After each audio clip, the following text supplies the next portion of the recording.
जय माता दी आप सभी को। आज इस वीडियो में हम आपको चौकी विसर्जन के बारे में संपूर्ण जानकारी साझा करेंगे आपके साथ। इसमें हम आपको नारियल विसर्जन, अखंड ज्योत का क्या करें, क्या क्या चीज़ें हमें तिजोरी में रखनी है अपने, क्या क्या चीज़ें हमें विसर्जित करनी है और क्या प्रसाद स्वरूप ग्रहण करना है। कुछ चीज़ें हमें भूल के भी विसर्जित नहीं करनी है, वरना आपके घर से श्री लक्ष्मी जी चली जाएंगी। इसलिए इस वीडियो को अंत तक अवश्य देखें। तो सबसे पहले जो भी भक्त माता की चौकी रखे हैं, तो इसका विसर्जन हमें कब करना है। इनका विसर्जन हमें 10वीं के दिन करना है।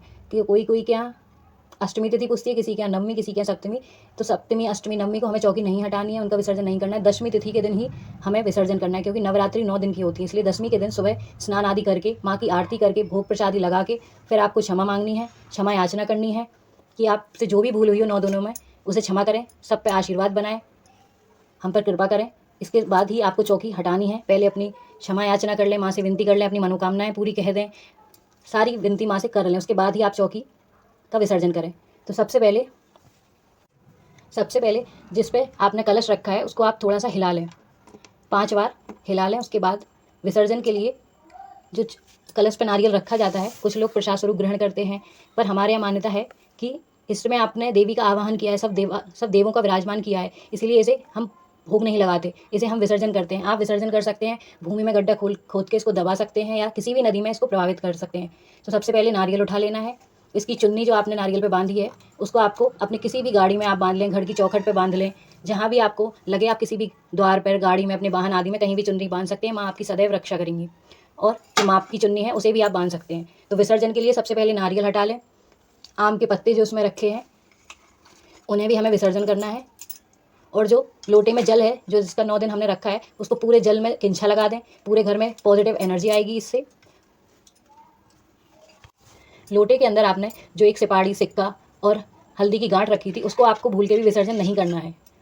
आपको इसको अपनी तिजोरी में रखना है, जहाँ आप अपना धन आदि रखते हैं। जहाँ भी आप अपनी एक लाल कपड़े में बांधकर या किसी से भी बांधकर इसको रख सकते हैं। इसको आपको विसर्जन नहीं करना है, क्योंकि इसमें लक्ष्मी जी वास करती हैं। इसलिए आपको अपनी तिजोरी में इसको रख लेना है और जल से पूरे किंछा लगा देना है। फिर इसको हटा लेना है और जो जल के नीचे चावल है उनको भी आपको विसर्जन कर देना है। थोड़ा सा अपनी तिजोरी में रख लें, बाकी सब आप विसर्जन कर दें।